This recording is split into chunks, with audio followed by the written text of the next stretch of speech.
Pacific, the Indo-Pacific regions, all point to a bright economic future for all. We have at the present geopolitical tension, but I am an optimist in the interests of humanity.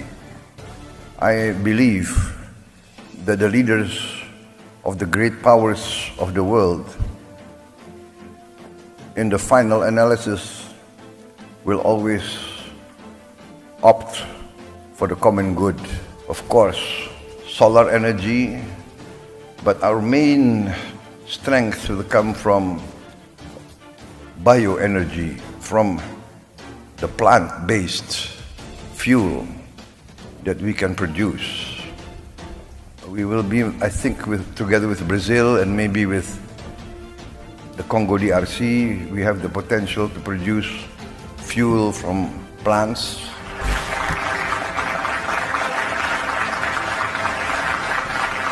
The difference of growth can be visible at certain time.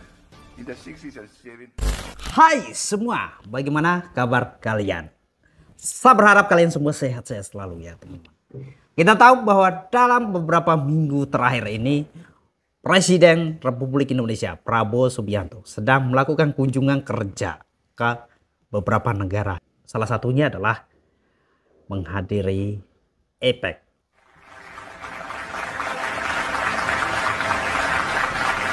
The difference of growth can be visible at certain time.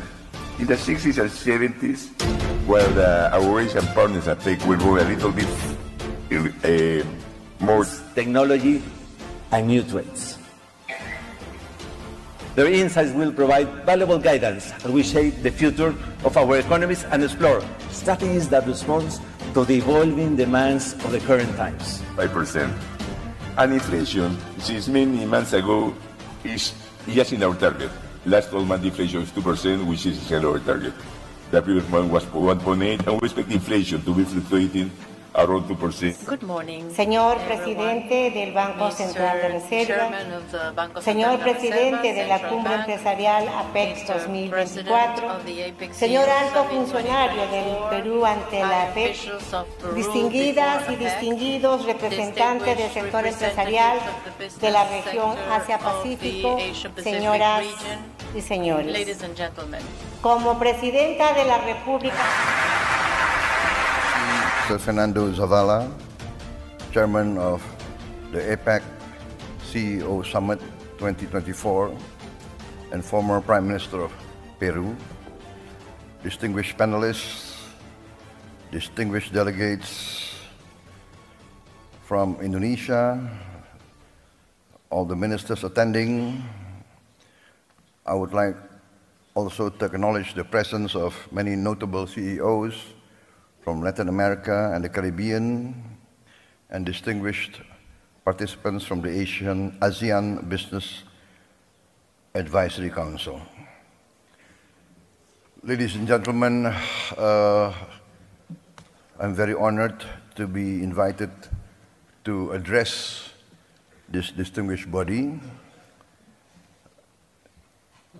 As we all know, that peace and prosperity is driven by economic activity, by the role of the business community, the role of entrepreneurs, the role of industry. Without the dynamic participation of the economic sector, basically we cannot have growth and prosperity. Without growth, we cannot alleviate poverty. We cannot create relevant employment. Therefore, I am very happy and very honored to address you, the drivers of economic growth in the Pacific region. The Pacific region, I think, is one of the most dynamic areas of the world. Economic growth potential technological achievements, the demographics, the resources available in the Pacific, in the Indo-Pacific regions, all point to a bright economic future for all. We have at the present geopolitical tension, but I am an optimist in the interests of humanity. I believe that the leaders of the great powers of the world, in the final analysis, will always opt for the common good. Rivalry is historical. There will always be rivalry. But our planet has become smaller. We are now in a planet full of technological breakthroughs. The tremendous breakthroughs in technology demands that leaders be more wise, be more patient, be more accommodating, because the power of technology can bring significant progress to human life, but the power of technology can also destroy human life very fast. Therefore, I always choose the path of collaboration, engagement, communication, negotiation. Yes, we have to uphold and live by common laws, by international rules, but we must also have common understanding of everybody's interests. I come from a country now, Indonesia, one of the largest countries in the world, fourth largest population.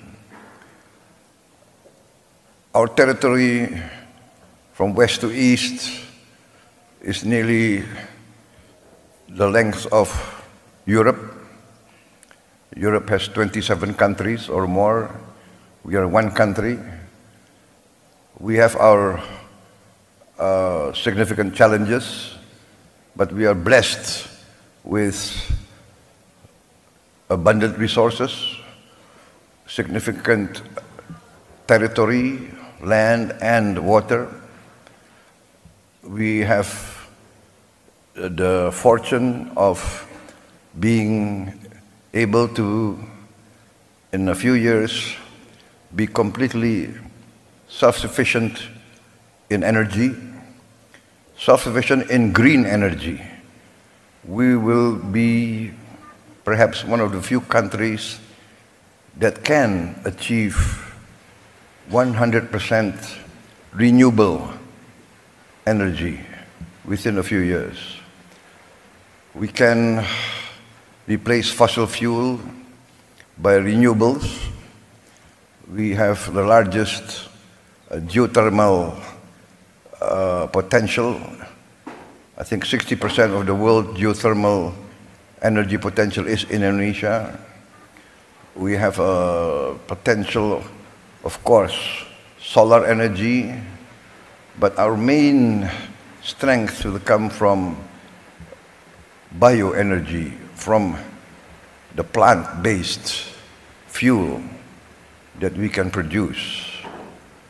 We will be, I think, together with Brazil and maybe with the Congo DRC, we have the potential to produce fuel from plants, and this, I think, will create a lot of opportunities because we will save a lot on foreign exchange. The funds will circulate within our own economy. We also are blessed with critical minerals and other vital resources for modern life. And also I've been discussing with Peru, the Peruvian government. I think we have complementary resources for the future. We have managed to have a prudent economical and fiscal policies in the last years. We managed to maintain growth even after the COVID. Our growth now is about 5%, higher than the global average. Our inflation is at 2%. We have challenges. We still have,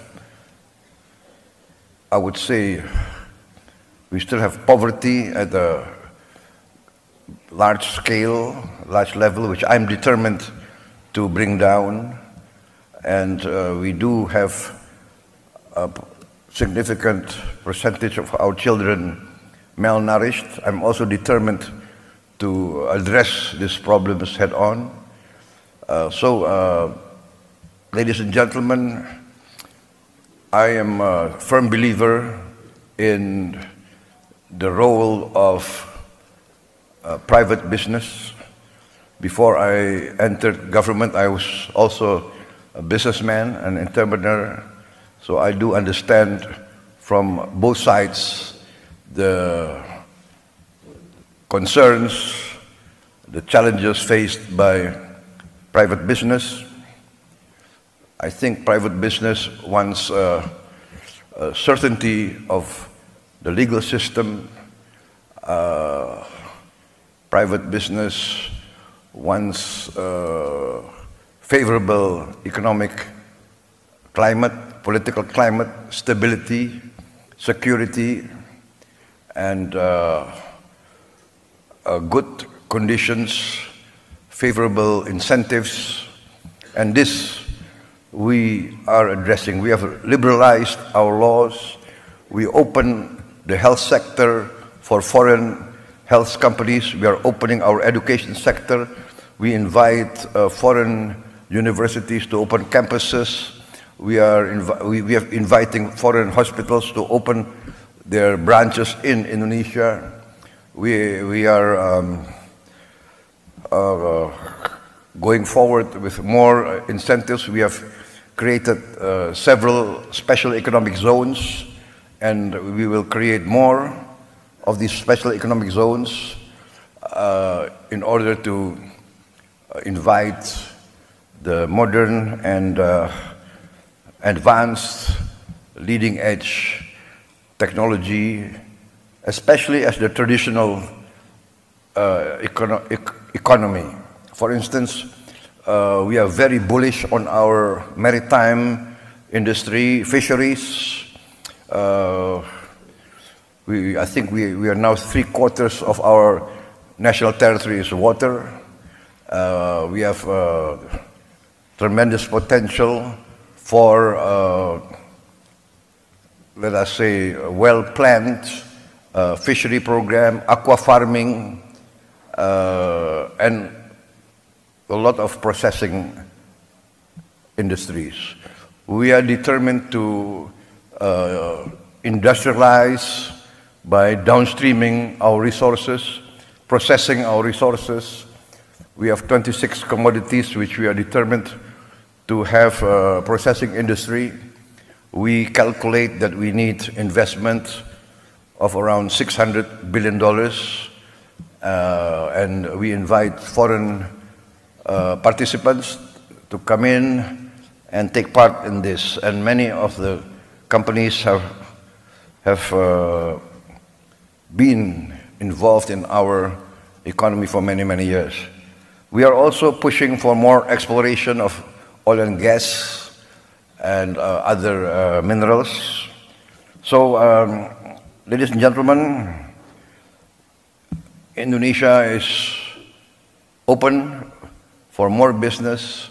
I'm determined to protect all investments, to give a favorable economic conditions, and to be involved in the major economic organizations of the world, and to work together with all of you to create mutual prosperity. I believe that prosperity can only come from peace. Peace comes from understanding. Understanding comes from engagement and negotiation. So I'm very happy to attend this APEC summit, to renew contacts, to introduce myself, to introduce my country, and to invite cooperation between all of you, the private sector of the Pacific Basin, the Pacific world, and together to achieve prosperity. Prosperity, in the end, I would say, guarantees peace and stability. Ladies and gentlemen, I think that concludes my remarks. And once again, thank you for inviting me, and I wish this APEC summit, this APEC CEO summit also to be very successful. Thank you very much. Thank you.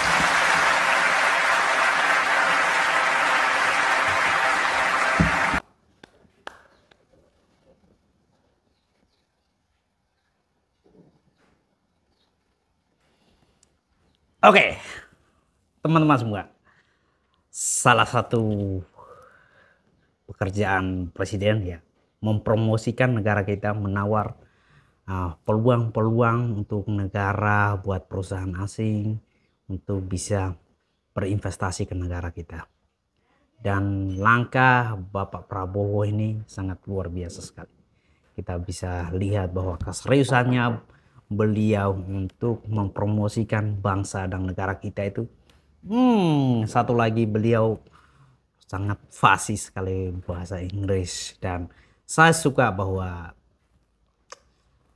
apa yang disampaikan oleh Bapak Prabowo ini sangat luar biasa, yaitu kemanusiaan. Kemanusiaan itu menjadi prioritas, dan beliau sangat luar biasa sekali ketika menyampaikan ini di depan mungkin ribuan pemimpin ya, yang menghadiri